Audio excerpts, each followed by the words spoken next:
Hello बच्चों, चलिए प्रश्न को पढ़ते हैं। अर्धसूत्री विभाजन में बाइवैलेंट्स होते हैं।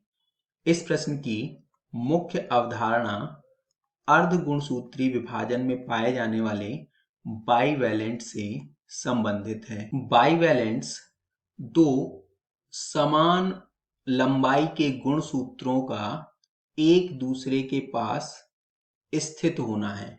ये दो गुणसूत्र हैं। इसमें से एक गुणसूत्र हम कह सकते हैं माता से मिला है और एक गुणसूत्र पिता से मिला है। तो समान लंबाई के जो गुणसूत्र होते हैं वो आपस में आकर के जोड़ा बनाते हैं। इस जोड़ा बनाने की प्रक्रिया को सिनैप्सिस कहते हैं और इन जोड़े में स्थित गुणसूत्रों को हम बाइवैलेंट्स कहते हैं। एक गुणसूत्र ये है और दूसरा गुणसूत्र ये है। जैसा कि हम जानते हैं, प्रत्येक गुणसूत्र दो अर्ध गुणसूत्रों से मिलकर के बना होता है। तो अगर हम इसको दो भागों में विभाजित करें कि इस गुणसूत्र के दो भाग और इस गुणसूत्र के भी दो भाग, और ये अर्ध गुणसूत्र आपस में एक विशेष संरचना जिसे हम गुणसूत्र बिंदु कहते हैं के द्वारा जुड़े होते हैं। तो ये दोनों संरचनाएं क्या हुई? ये दोनों संरचनाएं हो गई यहाँ पे गुणसूत्र बिंदु। इस गुणसूत्र बिंदु के द्वारा दोनों अर्ध गुणसूत्र आपस में जुड़े हुए हैं।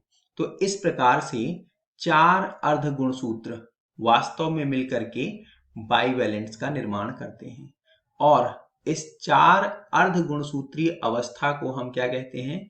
इसको हम कहते हैं टेट्राड। टेट्राड का मतलब चार अर्ध गुणसूत्रीय अवस्था, या दो गुणसूत्रों के लिए हम बोलेंगे बाइवैलेंट्स। अगर हम विकल्पों को देखें तो पहला विकल्प असमजात हेट्रोजाइगस गुणसूत्र के जोड़े, यह गलत है। असमजात गुणसूत्र के जोड़े का मतलब है कि एक X और दूसरा Y। दूसरा विकल्प अगर देखें टेट्राड, यह सही है। तीसरा विकल्प अनेक क्रोमेटिड्स के जोड़े, क्रोमेटिड्स का मतलब अर्ध गुणसूत्र, तो यहाँ पर अनेक नहीं होते हैं बल्कि ये संख्या निश्चित होती है जो चार होती है।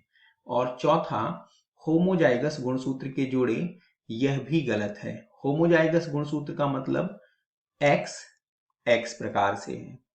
अतः दिए गए प्रश्न का सही उत्तर विकल्प बी टेट्राड है। आशा करते हैं आपको समझ आया होगा। धन्यवाद।